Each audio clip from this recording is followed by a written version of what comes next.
A prophecy misread may have been. Yoda was never sold on the idea that Anakin was the definitive chosen one. From the moment he met Anakin and until the day he died, Yoda perpetually doubted that the boy from Tatooine was the one that would bring balance to the Force. Anytime the subject of Anakin's destiny was brought up, Yoda would be the one to say, well, maybe or maybe not, which were the exact words he said to Obi-Wan on one occasion. Even at the very beginning of it all, he disliked the idea of Qui-Gon taking Anakin as his Padawan. The only reasoning he gave at the time, though, was that he had dark misgivings about the boy's future. But what was the real reason that Yoda doubted the Chosen One's destiny? If anything, the insanely high Skywalker midichlorian count should have at least given some proof. But in today's holocron, we are going to scrutinize the wisdom of the Grand Master and determine whether he truly believed Anakin was the Chosen One or not. Greetings, Acolytes, and welcome to the Archives. The prophecy of the Chosen One was already a shaky subject for the Jedi Order to begin with. The prophecy had been written out by an unknown Jedi mystic, or perhaps even several, dating thousands of years in the past. Like many prophecies given directly through the Force, it was cryptic and ultimately unknowable.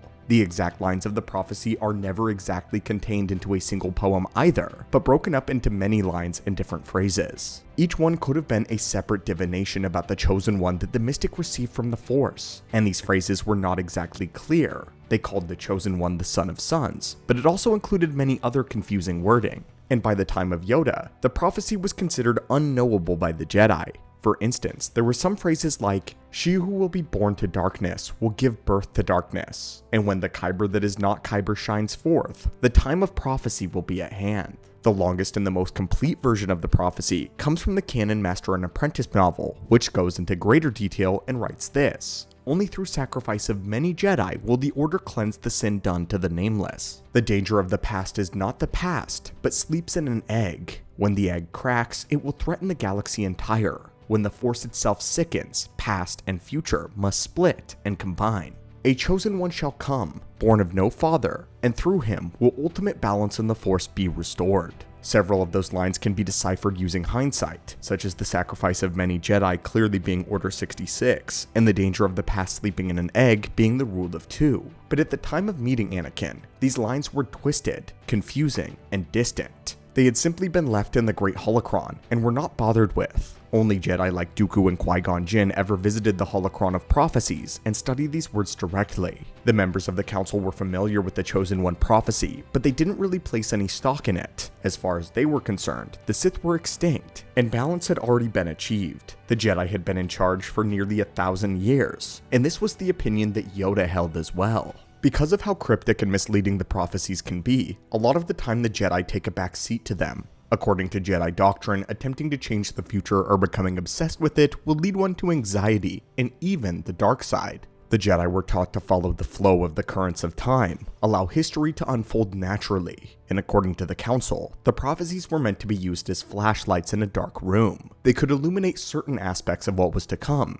thereby informing the actions of the Jedi in the present. But attempting to use these prophecies as if they are the only light in any given situation only induced paranoia. Too many Jedi had fallen to the dark side while attempting to chase a specific future. Not to mention the fact that the Chosen One would change everything implied that they would be the one with ultimate power. They would be a being beyond the control of even the High Council. Even the Grand Master generations before Yoda, Faye Coven, said as much. So there was a certain fear of the time of young Jedi who hear about this prophecy. The Grand Master feared that they would attempt to chase glory, the position of the Chosen One, ultimately becoming power-hungry, dangerously ambitious in the process, and that through attempting to fulfill the Chosen One prophecy, many Jedi would fall to the dark side. So with all of that in mind, they were content to acknowledge the prophecy's existence, but the Jedi Council didn't pay any more mind to it after. However, the ever-rebellious Qui-Gon Jinn would study the prophecy extensively. He had a reputation for being somewhat flighty for the Jedi, and far-fetched in his reasoning. And so he returns from the backwater world of Tatooine of all places, with a slave boy that he won in a pod race. Qui-Gon tells the Council that not only did he fight a Sith in the desert, but he believes the boy that he has found is the Chosen One of Jedi legend. He was born of no father, and he has the highest midichlorian count ever recorded. He was far too old to be trained as a Jedi, but they'll at least humor Qui-Gon Jinn, especially with all of this new information being presented. If the Sith are back, then perhaps this boy is the prophesied Chosen One, and the prophecy is worth examining again. Yoda's interest again peaked, at least until they had the boy tested. Of all 12 members of the High Council, they could sense the same thing within Skywalker, a profound sense of fear. Yoda explains that fear is everything. It can speak to one being irreversibly led down the path to the dark side. And what's more, is that he cannot see the boy's future whatsoever. To Yoda, Anakin was completely shrouded from his sight, which raised major warning bells. He rules against the boy being trained, feeling that he poses a greater danger to them all than any of them realize. But then Qui-Gon Jinn perishes to the Sith, and his dying wish is for Anakin to be trained. Yoda is outvoted by the Council to honor Master Qui-Gon, but in his private conversation with Obi-Wan Kenobi, Yoda explains that he does not approve of Anakin's training, having a dark foreboding about what could result from it. He then says, "The chosen one the boy may be. Nevertheless though, grave danger I fear in his training." From then on, Yoda kept a close eye on Anakin, and the longer he watched, the more concerned he grew. It was Yoda's understanding that perhaps the Chosen One prophecy would be the bringer of hope and life. He would be someone incredibly in tune with the Force, not just powerful. He would be someone that had a mind of learning, a heart for understanding, and a spirit dedicated to the light side. But that was not what Yoda was given. Anakin was brash, arrogant, full of dark tendencies, and all but consumed with his fear. He was everything that Yoda thought the Chosen One would not be, and so he remained unconvinced that Skywalker would fulfill this role. His destiny was supposed to be an enormous one, to destroy the Sith and to balance the Force. And while Anakin was clearly an excellent warrior who rivaled even the greatest members of the High Council, he had little grasp of what it truly meant to be a Jedi. Anakin was driven by emotion and attachment rather than a sense of duty, resolve, and fulfilling the prophecy. But having said all of this, Yoda still did notice just how much the Force concentrated around Skywalker. Skywalker had an uncanny luck and astounding abilities. Despite joining the Jedi late, he surpassed the training of all of his peers. He was growing in both skill and power at an almost frightening rate. And while later Anakin and Yoda would develop a much closer and a much more friendly relationship, Yoda was continuously on the fence on whether or not Anakin was the boy of legend. Whether or not he was the chosen one, Yoda would never be completely convinced until Anakin was redeemed. Even until the end, the very end, he began to suspect that the prophecy had simply been misread, and that the Council had assumed Anakin's destiny incorrectly. And when the Jedi collapsed, Yoda believed that his views were justified when Anakin joined Palpatine and became a Sith. From that moment forward, Yoda was convinced that the prophecy was misread, and that it was Luke who would fulfill the destiny of the Chosen One.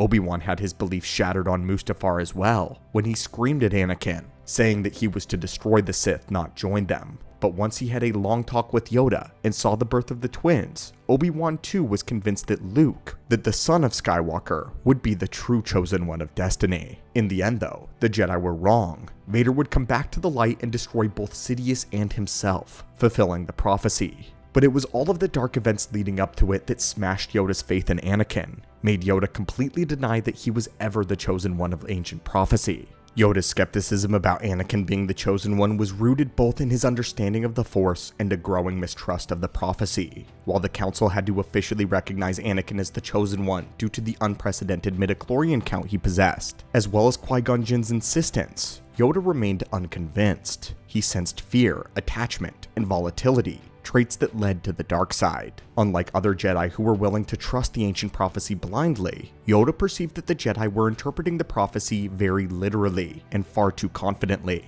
Yoda's long life had taught him that the Force was vast, mysterious, and not easily reduced to ancient lines written in an archaic language. He believed the Jedi's reliance on the prophecy was dangerous. He said that it invited arrogance and complacency. He feared that attempting to fit unfolding events into a predetermined narrative, the Jedi were blinding themselves to the truth. This concern became particularly urgent during the Clone Wars, when darkness shrouded the Force itself, and the Jedi became militarized and reactive. The idea of a chosen one gave the Order hope, but Yoda worried that this was a false hope, one that ignored present warning signs in favor of a mythical future. This reliance on prophecy to Yoda was not only misguided, but was a form of deep hubris, a way for the Jedi to believe that they were still in control when they were anything but. Ultimately, Yoda saw the prophecy as a double-edged sword. It could inspire, but it could also mislead. His caution was not born of cynicism, but of wisdom. he had seen too many Jedi fall because they misunderstood the will of the Force. The Chosen One prophecy, poorly understood, and possibly even mistranslated. Yoda believed that all around that this was a dangerous fixation,